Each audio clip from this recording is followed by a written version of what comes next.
Je vous remercie, Président, pour la parole accordée et tiens à féliciter la prise de parole de l'honorable Percy Nzouzi, qui a déjà relaté les faits de violences commises récemment par un médecin congolais bien identifié sur une patiente en postpartum à Kinshasa, avec beaucoup d'émotion devant l'auguste Assemblée. Honorable Président, sur le plan déontologique, ces agissements traduisent une transgression manifeste des principes fondamentaux de la profession médicale, notamment le devoir de non-violence, de bienfaisance et de respect de la personne humaine. Il apporte atteinte à l'honneur et à la crédibilité de l'ensemble du corps médical.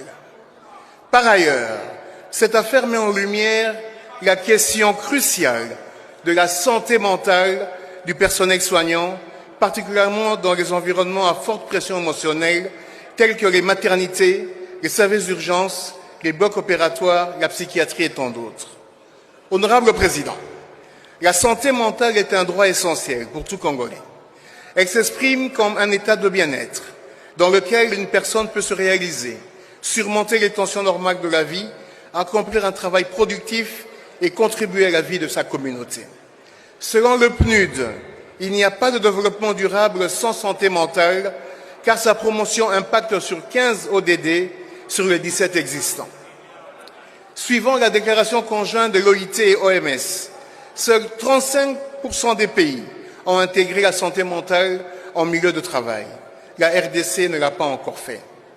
Honorable Président, si aucune circonstance ne saurait justifier les actes de violence, il demeure impératif pour l'État de renforcer les dispositifs de prévention du stress professionnel, du burn-out et du suivi psychologique des praticiens, afin de garantir des soins sûrs et humanisés, et d'autre part de rappeler que les violences faites aux femmes sont des conséquences profondes et durables sur leur santé mentale, entraînant des troubles tels que l'anxiété, la dépression, les pensées suicidaires et le stress post-traumatique.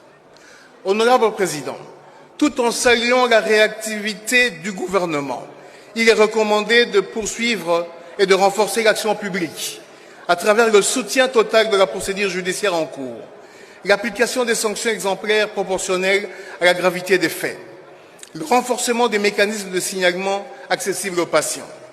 Et pour le cas sous examen, il est important, Honorable Président, que l'auguste Assemblée sache que le médecin incriminé a eu hier une suspension par mesure d'ordre par le Conseil urbain de l'Ordre des médecins, prononcée selon les dispositions de l'ordonnance loi 68/070 du 1er mars 68, loi créant l'Ordre des médecins. Et actuellement, le dossier disciplinaire étant ouvert, il devra lui être notifié et il a 1 mois pour se justifier et apporter ses moyens de défense devant le Conseil urbain. Et c'est à l'issue de cette procédure qu'une décision sera prise, allant de l'avertissement blâme-suspension jusqu'à la radiation.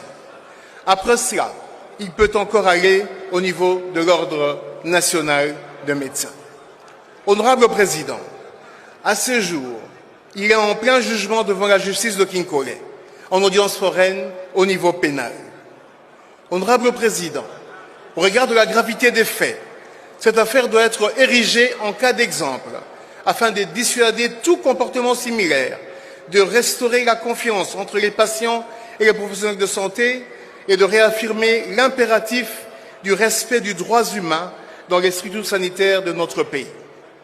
Cette situation interpelle notre responsabilité collective quant à la promotion des valeurs de respect et de non-violence en cohérence avec l'engagement du chef de l'État, Son Excellence Félix-Antoine Tshisekedi Tshilombo, en faveur de la masculinité positive qui appelle à une transformation des comportements fondés sur la dignité, la responsabilité et le respect des femmes. Honorable Président, face à ce fait d'une extrême gravité, il est impératif que justice soit rendue avec rigueur et exemplarité, afin de préserver la dignité des citoyens et de renforcer la crédibilité de notre système de santé. Veuillez bien chuter, chers collègues. De ce qui précède, je viens en toute humilité formuler les recommandations suivantes. Au bureau de l'Assemblée nationale, l'élaboration d'un projet de loi santé mentale avec un accent sur la protection des patients et la promotion de la santé mentale dans tous les milieux de travail. Au passage, ici de signaler qu'une ébauche de cette proposition de loi est déjà en écriture auprès de l'honorable Dédé Moupassa. Au gouvernement, l'élaboration d'une politique multisectorielle de santé mentale, le renforcement des capacités de nos personnels de santé dans une nouvelle approche d'humanisation, le développement de l'initiative santé mentale au travail dans le cadre de la santé, l'évaluation des institutions de formation des médecins et des infirmiers, ainsi que l'intensification des contrôles et inspections dans les établissements de santé. Enfin, la mise en place d'une politique nationale de tolérance zéro contre les violences en milieu hospitalier, avec l'organisation des formations continues sur les questions de genre, équité et droits humains en matière de santé selon l'OMS. Honorable Président, j'ai dit. Merci beaucoup, chers collègues.